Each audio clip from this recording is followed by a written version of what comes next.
Okay, obviously, I'm not Chris. He's not being here today. Microphone. I'll try that again. Obviously, I'm not Chris. He couldn't make it today. We do have a quorum, so we'll be running the meeting. Roll call, please. Kristen Bailey, Nick Atwood, Here. Steve Byers, Here. Jose Jaquez, Here. Christopher Boyce, Mark Charlotte, Here. Dante Bynum, and Maria Bella Rodriguez. Okay. Stand for pledge of allegiance. I pledge allegiance to the flag of the United States of America and to the republic for which it stands, one nation, under God, indivisible, with liberty and justice for all. We do have a public comment. So, public comment, members, darn it. Members of the public who wish to speak to the board should complete a request card. Prior to the start of the meeting, this section of the meeting will be reserved for comments from the public. All comments should be limited to 3 minutes. Criticism of individuals not in order. Yeah. So, Ms. Katie Huber.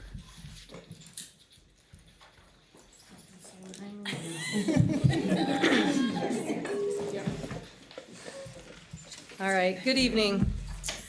We would first like to thank those of you who heard our concerns and responded to our email. I'm Katie Huber. I am an early learning teacher at the ELDC, and this is a lot of the staff behind me. We stand here tonight to advocate for our students, family, and staff. We want to make sure that as discussions continue about the future of the ELDC, that we have a voice at the table. We would like to welcome the opportunity to educate you on our history of our program, as well as the importance of early childhood education and the impact on our youngest and most vulnerable learners. We look forward to working with you to create a center that will best meet our students and families and communities' needs. Thank you. Thank you very much for your comment. All right. Okay. Board correspondence. Do we have any board correspondence from the members? Mark? I'll be real brief. I'm not sure if staff can answer this or not, but I know we have a lot of committees with the district, and I don't know if it's listed on the website or not, the names of all the committees the school district has and who the members of those committees are. So I'm not sure if that is available or not, or if somebody could answer that, that would be great. Just, I know the meetings are gonna be kicking in when the school year begins, so I'm just curious as to the membership of the committees, everything from finance committee to all the committees that we have. So do we have an answer to that or not?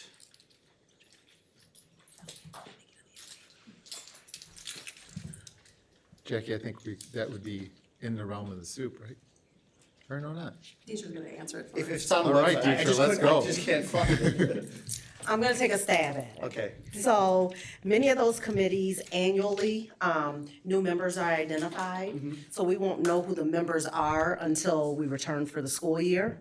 So once that happens, that information can be readily available. It's not listed on our website, but we do have I'll call it a chart that includes all of our committees, variety of committees, who leads the committees, the purpose of the committees, and then who members are. But that's definitely something that we can talk with our superintendent about, adding to the website or making readily available in some form or fashion. Just for transparency purposes, so we have meeting dates, so if people can find out. Thank you. I Okay, appreciate yep, it. we'll share that and we'll follow up. That's all I had. Thank you. Okay. On to the consent agenda.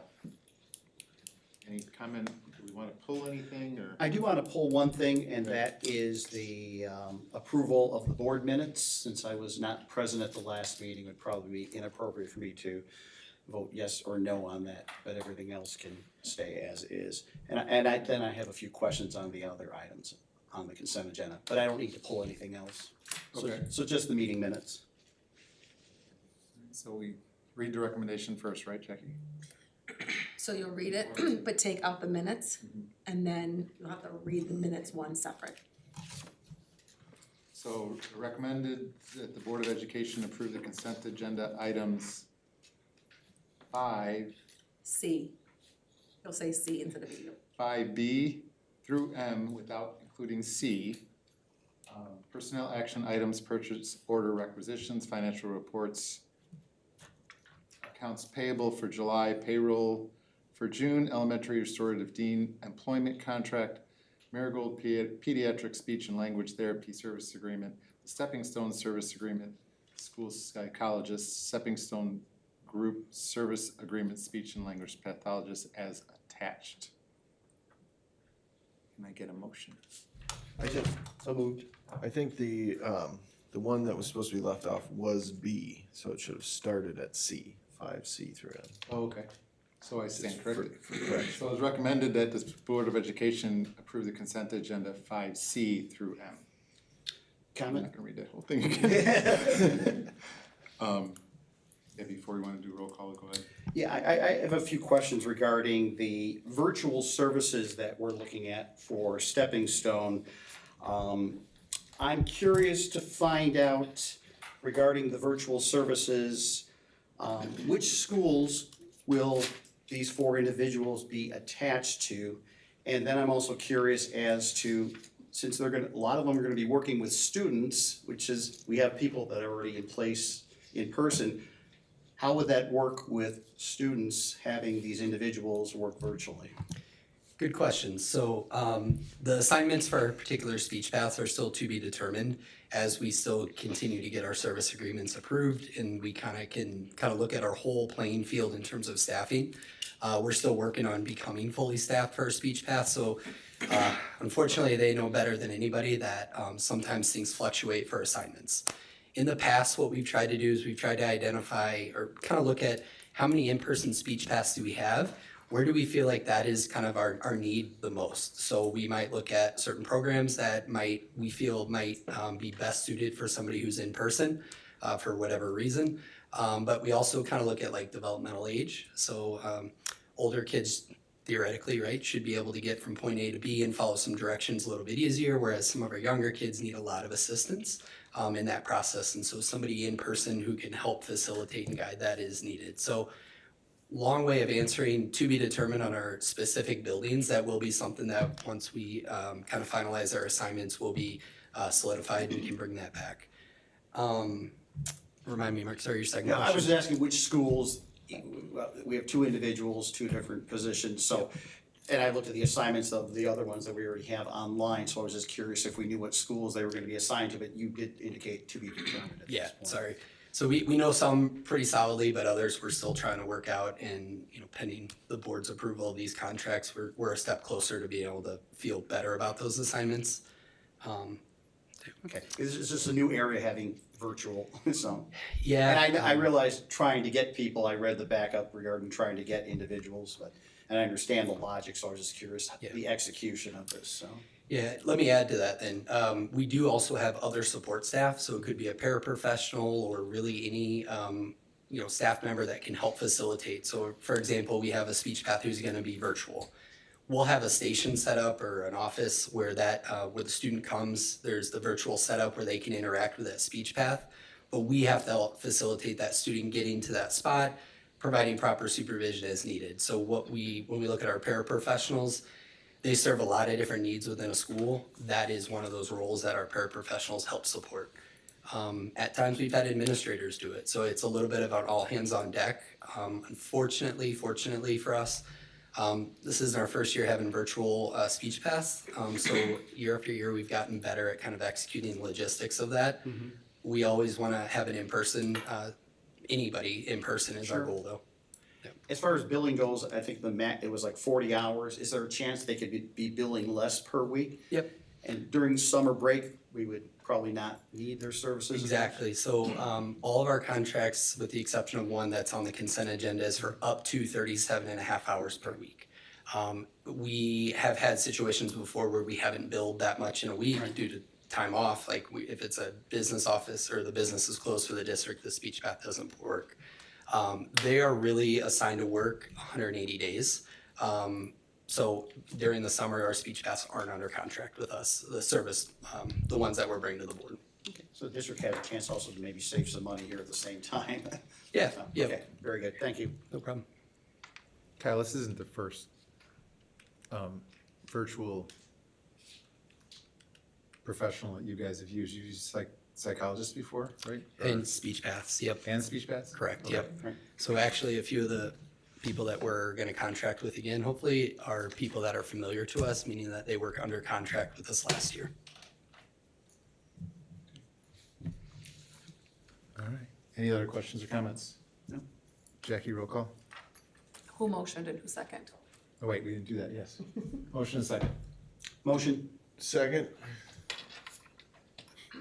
Nick Atwood, Yes. Steve Byers, Yes. Jose Jaquez, Yes. Mark Schirbat. Yes. Okay, on to the item B. B. It is recommended that the Board of Education approve the consent agenda item 5B. B, the board minutes for 7/1/25. So moved? Second? Roll call? Nick Atwood, Yes. Steve Byers, Yes. Jose Jaquez, Yes. Mark Schirbat. Abstain?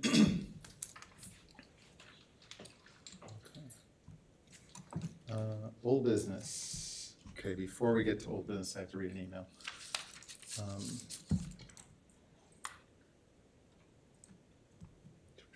I lost it, Jackie. I knew that was gonna happen.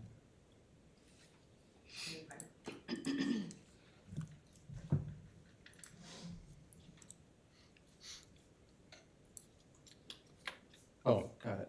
You got it? No, I don't. That's what happened. I read, Jackie sent me an email concerning this. I read it and now it goes to red and I can't find it. There it is. I got it. I got it. Okay.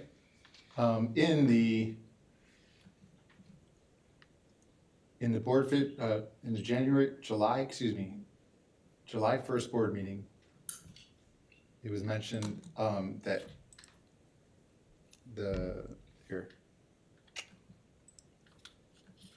that the new Mitchell School was adding 4 kinder classrooms. However, we were only using 3 classrooms for kinders.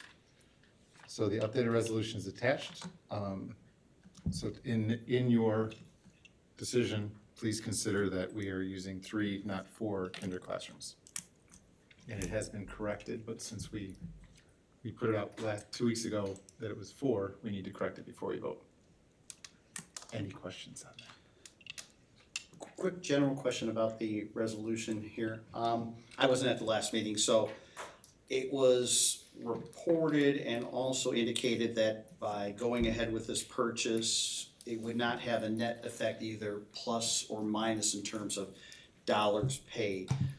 I'm curious, what is the advantage other than occupying the building when the school year begins to purchasing it now rather than waiting until, because our payments that we're making are being applied toward the school. Right now, we pay $225,000 and what's that, 20 payments and a total of 24 before we would have to commit to purchasing.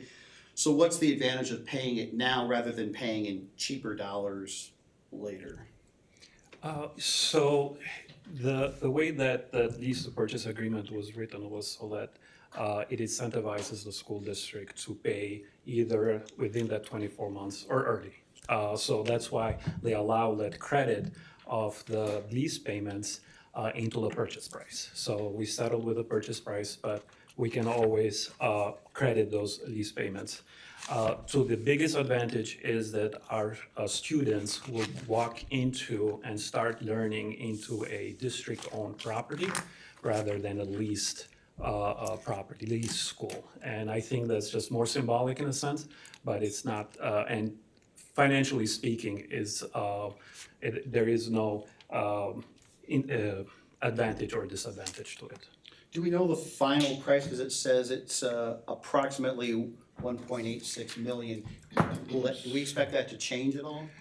No, that was something that was settled, that we agreed with NIU back in September of 2023. However, the reason why I didn't actually place how much that final cost will be, because we're not including like closing costs, any attorney fees, any other items that we would be negotiating after pending resolution.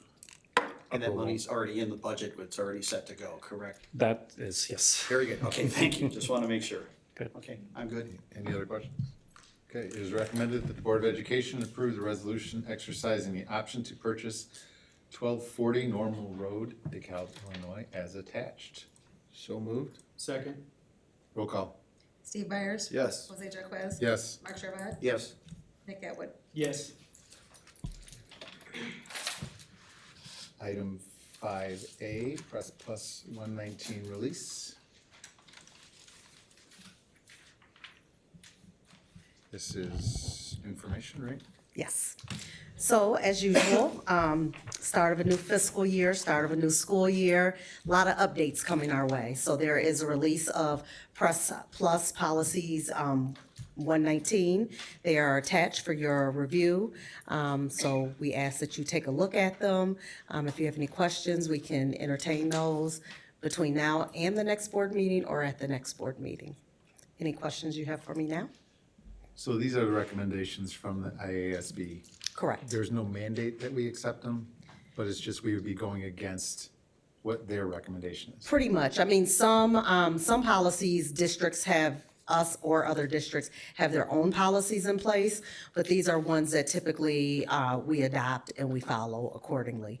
If there's anything different, we would highlight that and bring that forward to you. All right. Consensus to bring this back. Yes. Yes. Okay, thank you. All right, next item is the FY '26 budget information. Just want to clarify, we are not, he's giving us the information on what the plan of the budget is. This isn't for approval. There'll be more discussions in the next few weeks concerning this, but he's going to give us the down and dirty. Amir. All right, thank all you.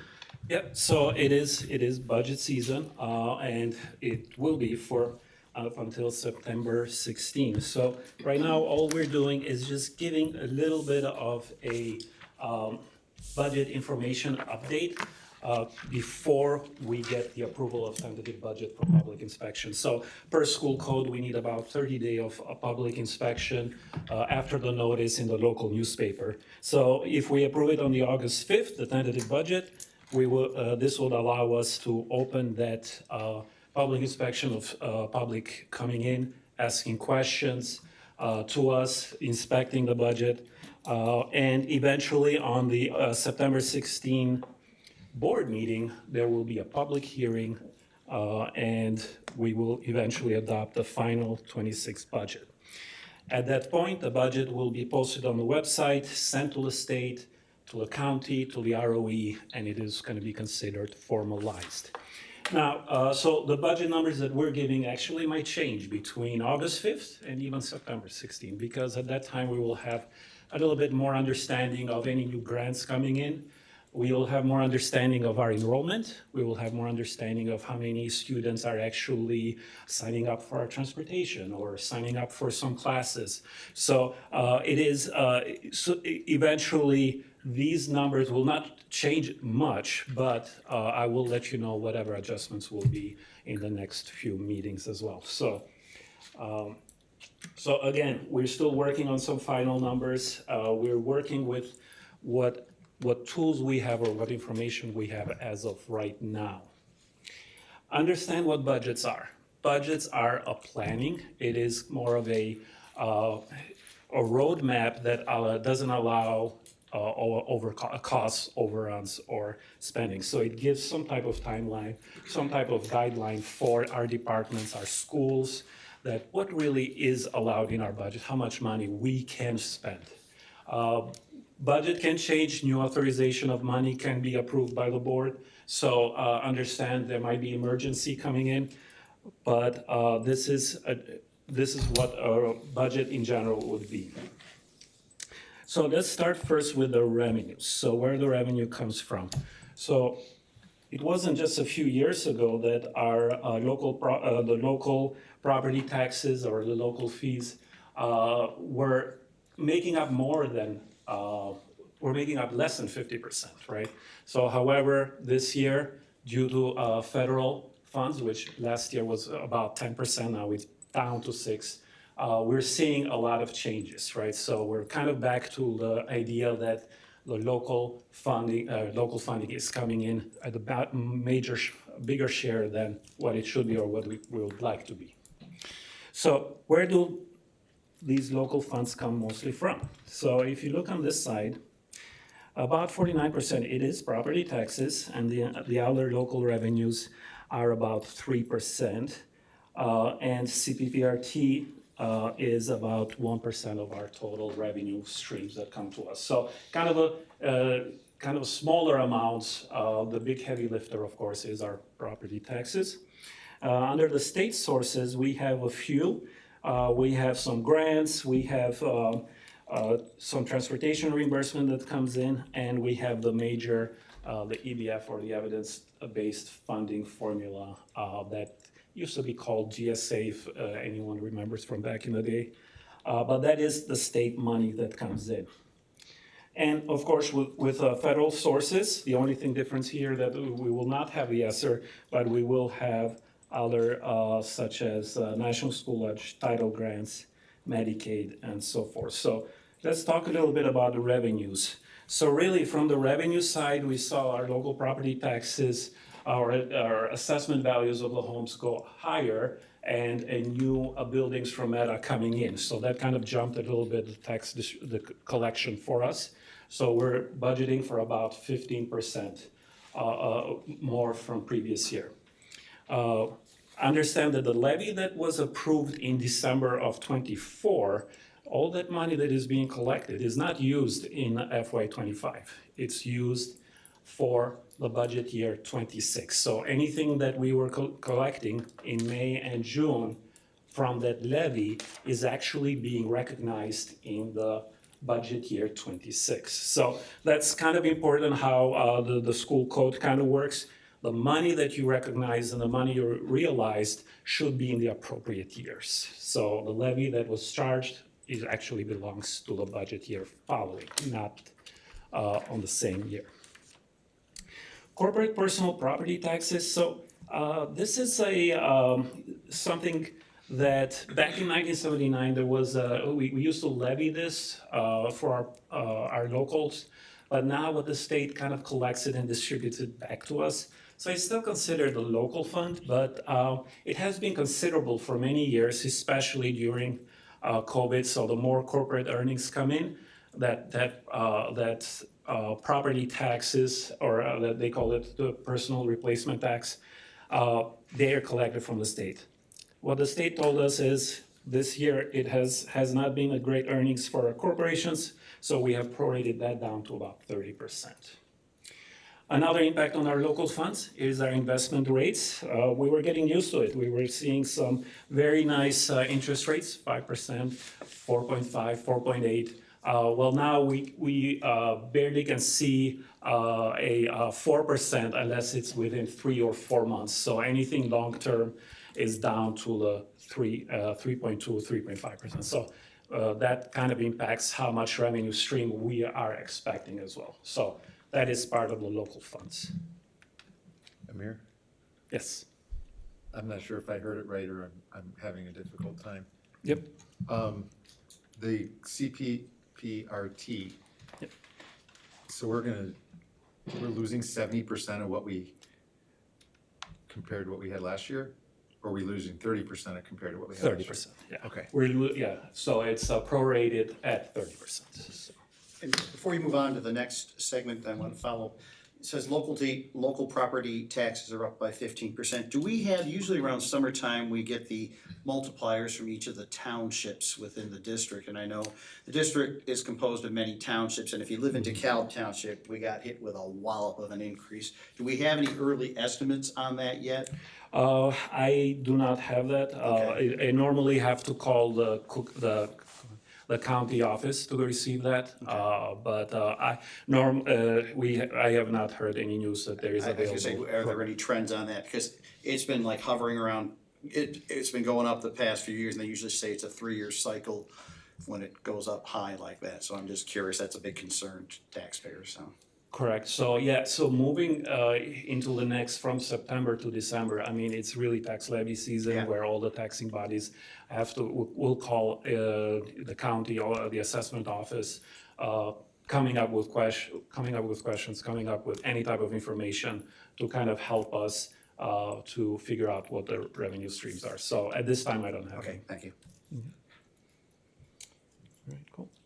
When it comes to state funds, most of it is that the state money that's coming in, it's called a evidence-based funding formula. This is a model that has a 100% funded school district and based on 38 criterias. And in there, maybe I can just jump into it, but basically in it, it gives, it matches every school district with a formula, which is research-based, and it checks in where we are from that 100% model, that adequately funded model that the state has created.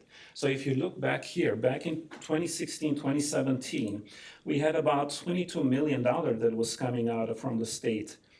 Well, that changed. Once this formula hit, it gave priority to a lot of school districts that were doing a lot more with a lot less. So based on that 100% adequacy level, we were matched. And back in 2018, when the formula came in, we were looking at about 58% where we adequately funded. And that gives, kind of triggers the state to provide some additional funding that we would normally not get. And this is called the tier allocation. Tier allocation is something that, think of it as kind of pots of money where there's 4 pots, and tier 1 is a pot that has 90% of extra money coming in to bring up the level of adequacy levels. So if you see here, there's a tier assignment there that says 1. Well, we were tier assignment 1 for many years.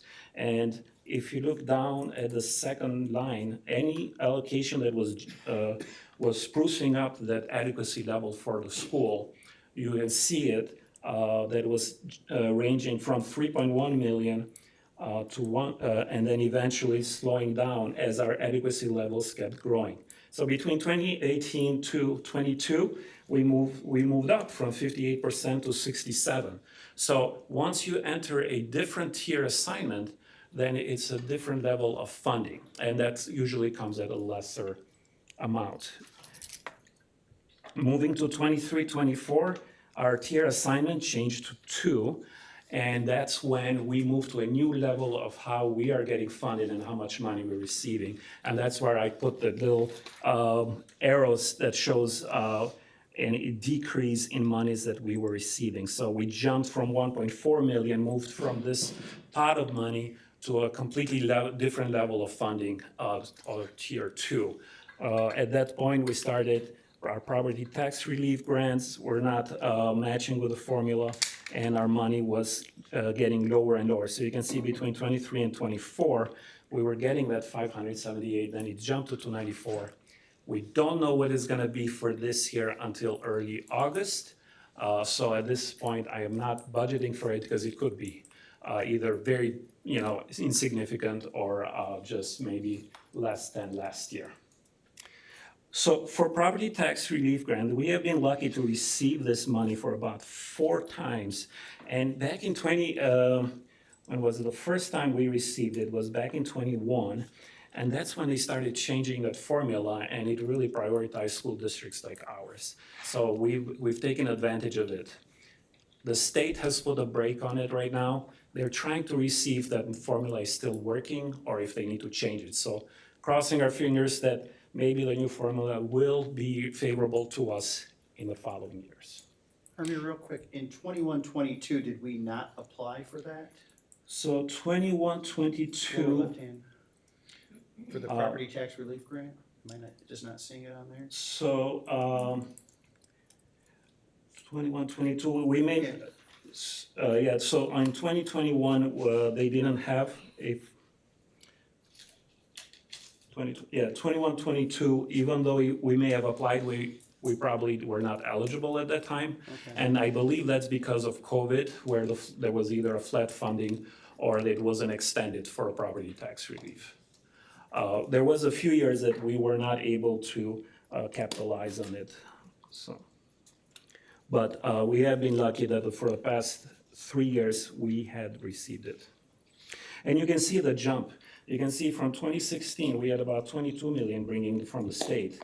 And to this year, we have 57 million. So that's almost 100% growth or more coming from the state to just jump us. And that has helped us really reach that adequacy level. We're not there yet, right? Last year, we were at 86. We don't know what this, the 38 elements that they use, it's gonna be. But we believe we're still gonna be in tier assignment 2 and probably a little bit higher than 86%. So the formula worked, it brought us to financial adequacy, but we're still nowhere near that 100%. So 100% would be think of it, maybe a St. Charles or a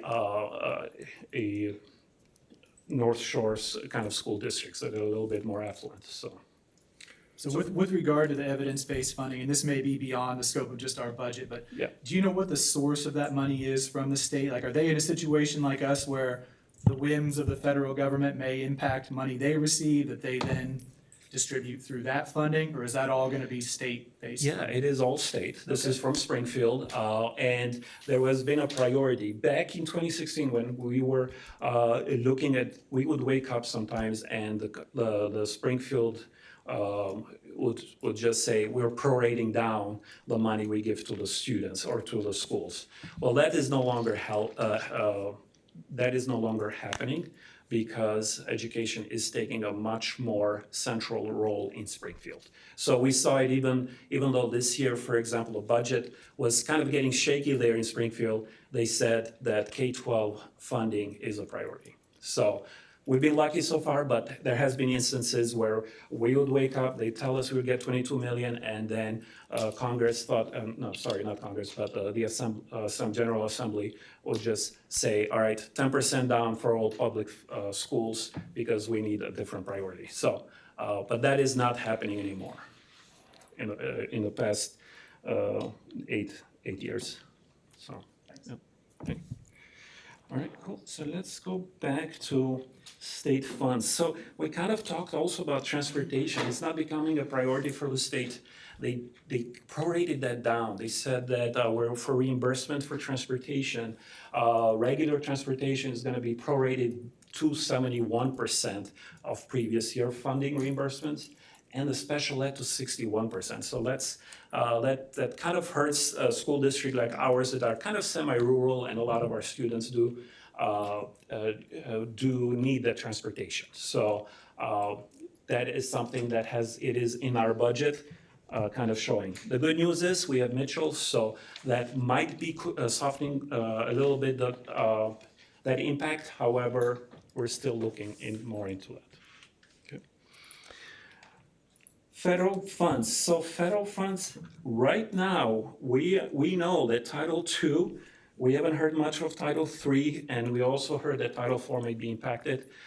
These are grants that have been legacy grants for quite a long time, serving bilingual and professional development. We're seeing that not being renewed for funding. So there is a few other grants that I am not calculating as a revenue stream because it is too unpredictable. Our budgets are very conservative. They are very looking and working with very tight numbers. So it's very difficult sometimes to, when unpredictability hits, how to budget for these funds. All right.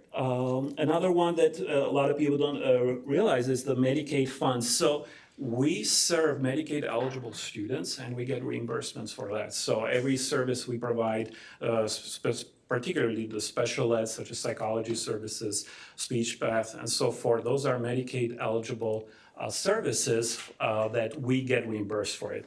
That's about $916,000 we received last year. And that we have prorated it down because we are hearing that Medicaid funds from the federal level may be cut. National School Lunch Program, this is where we get all our free meals. That is a federal program. It's one of our biggest for the school outside of transportation.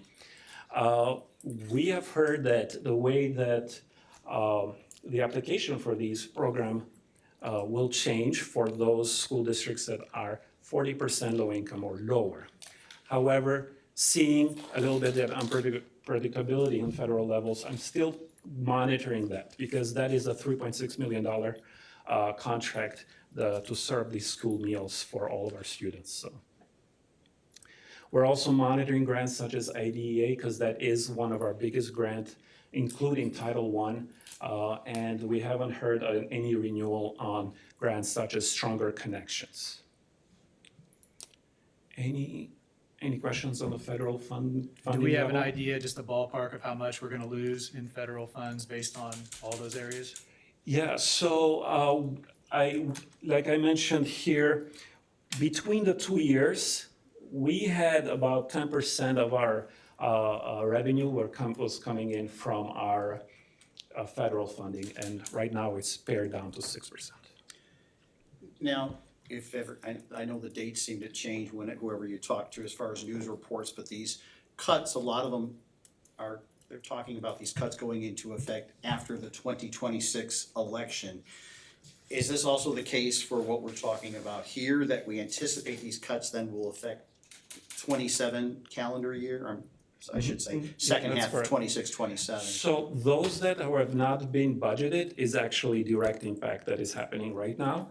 But the ones that we're monitoring, particularly the National School Lunch, Medicaid sometimes, it is from 26. So, but again, we're very conservative and we might hear different news. So that's why we want to maybe think of our revenues of a little bit less and then add it later. So that's why I said we're gonna come in August 5th, we might hear different news and these numbers might change. And by September 16, we'll have a completely different picture at that time as well. Very good. Thank you.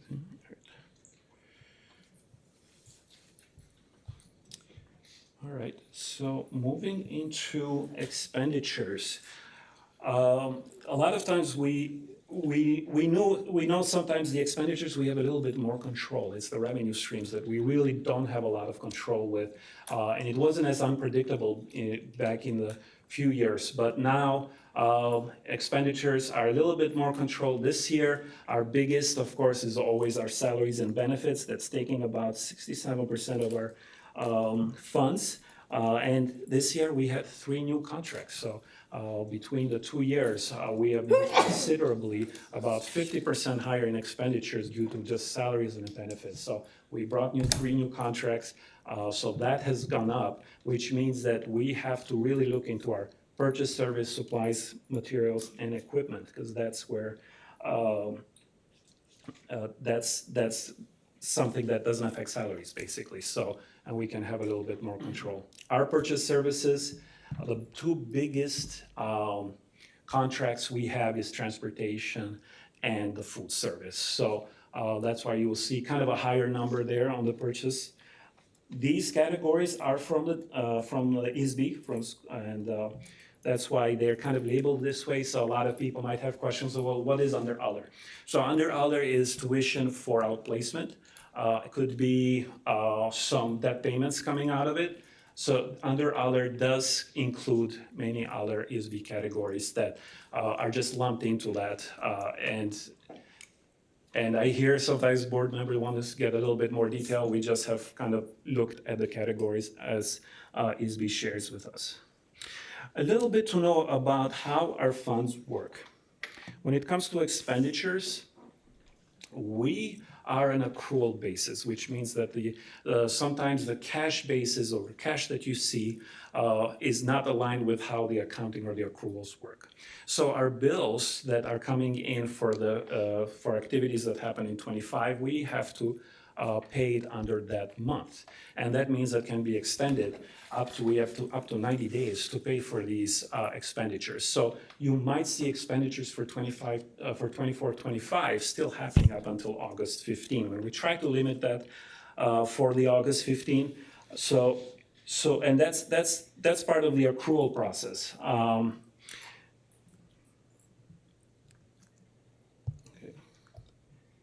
and we talked a little bit about fund balances. With fund balances, we're really looking at about 50%, but look at what other districts are at. We are looking at, we're kind of very similar to school districts that have similar size as ours. Real quick, what is the preferred fund balance? What is recommended as far as the number goes? It seems like we have a very high fund balance. Sure. So, yeah, and by school code, we're expected to have about 20 to 30%. What that means is that we should have about 3 months worth of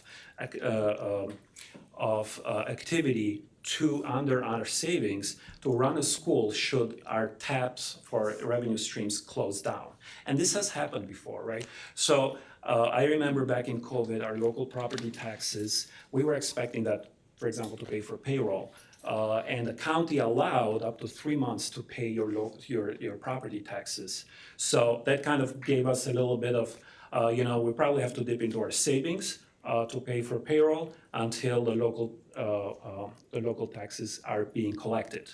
Well, good news, a lot in DeKalb, even outside the escrows, a lot of those that owned the houses did pay it on time and they didn't take advantage of the extension, which kind of gave us, which is very helpful because we were able to meet that payroll needs. But should that tap be closed, we would be tapping directly into our savings. And I've seen it back in 2015 when the state closed the budgets, and now you're seeing it with the federal. So it does happen. Our revenue streams do get closed. So having a savings account is kind of a nice cushion to have for these emergencies. So what would be the best one? And that's why I put the comparatives with other school districts.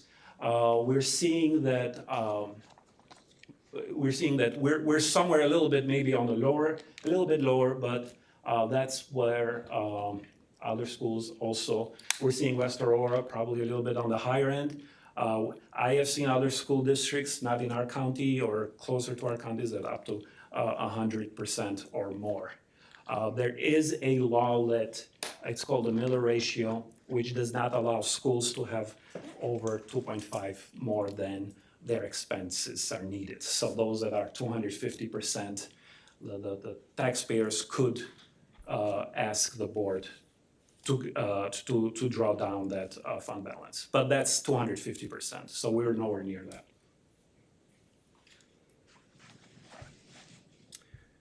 Okay, any other budget considerations? So what are other big ticket items for us? Remember, we did a brand new school. That was about $33.8 million construction.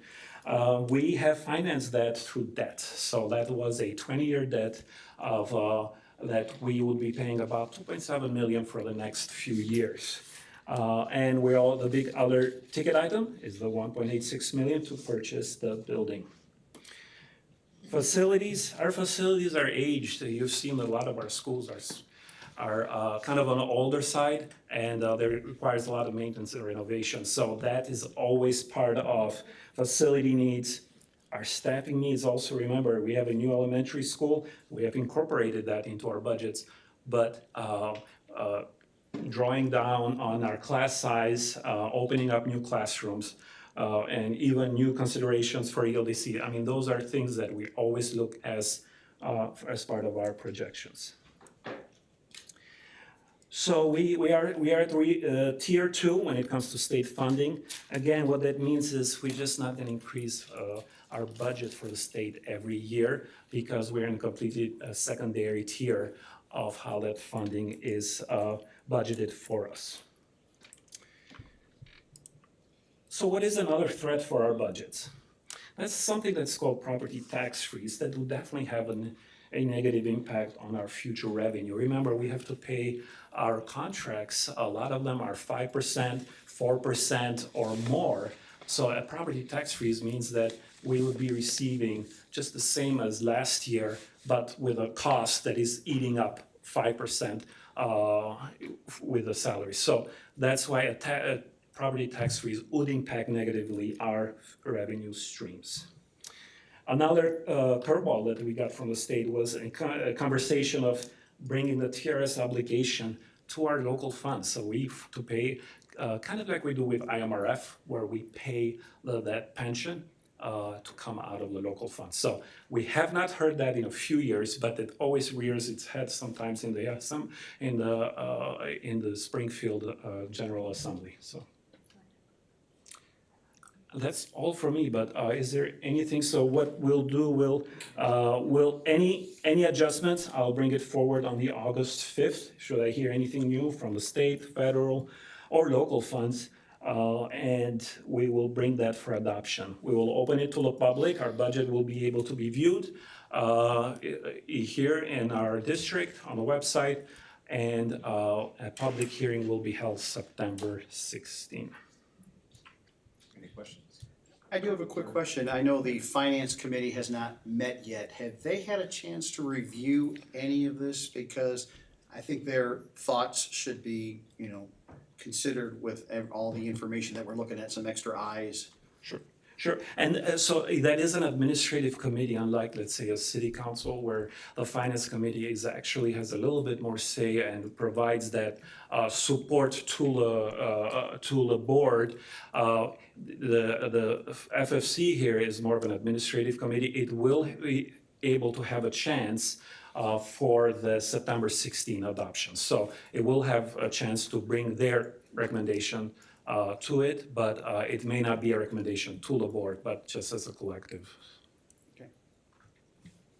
I do want to thank you for all the detailed information you gave. That was a really good presentation. But one of the things that you kind of skipped over that I just wanted to just briefly look at were the historical trends, and just, to give people some concept of, 8-10 years ago, we were spending about $80 million a year, and now we're spending $156 million a year. And in that same time, property tax levies have gone down about 40% for individual homeowners. So it's really a testament to all the new revenue that's been generated, economically with the local property tax base. So I think it's nice that we're in a good position, even if we're going to be losing federal funds. Like, a lot of other districts might be worse off than us because, we're continuing to see this new money coming in and this new revenue that we can offset some of those expenditures. So I just don't want people to be too worried when we worry about, federal funding going away. Like, at least we have some other sources that we can replace that with without having to start looking at cutting things and that type of thing.